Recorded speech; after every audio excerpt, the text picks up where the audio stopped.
Good evening, dear viewers. Awalan, first things first, an embittered, a deeply embittered India has stepped up its belligerence and aggression towards Pakistan by holding a joint military exercise of all three forces in its western Rajasthan and Gujarat states bordering Pakistan, imperiling peace, however fragile, in the region.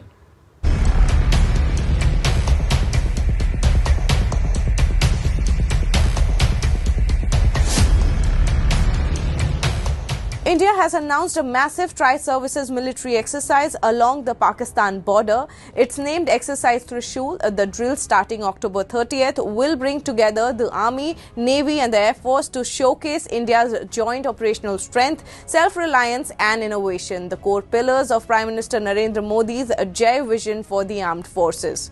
According to notice to airmen issued by India. More importantly, perhaps, India has started spewing venom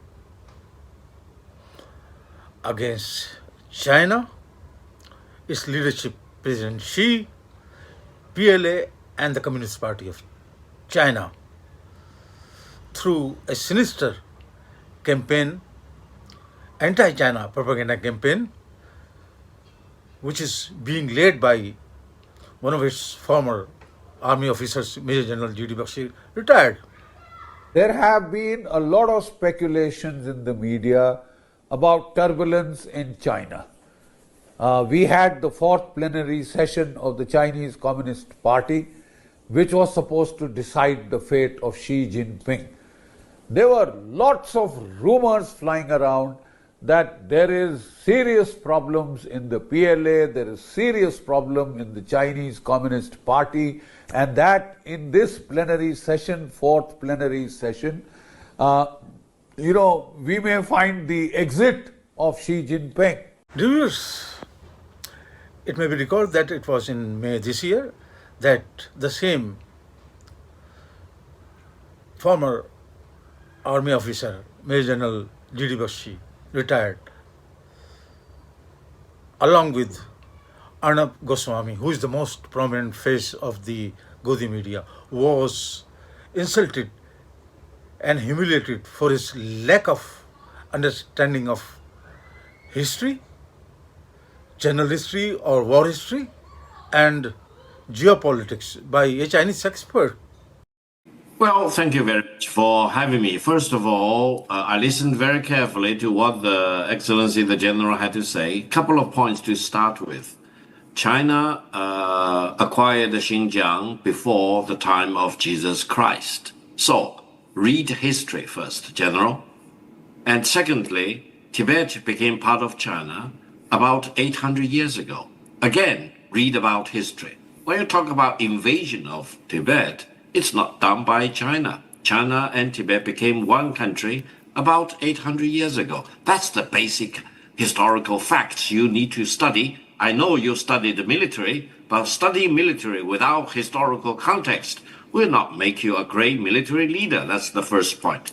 The second point, you talked about China and Pakistan. China-Pakistani friendship and cooperation are established on solid rocks. It will never be shaken by any force in the world. So no country in the world should second guess China-Pakistani solidarity and friendship and brotherhood and sisterhood.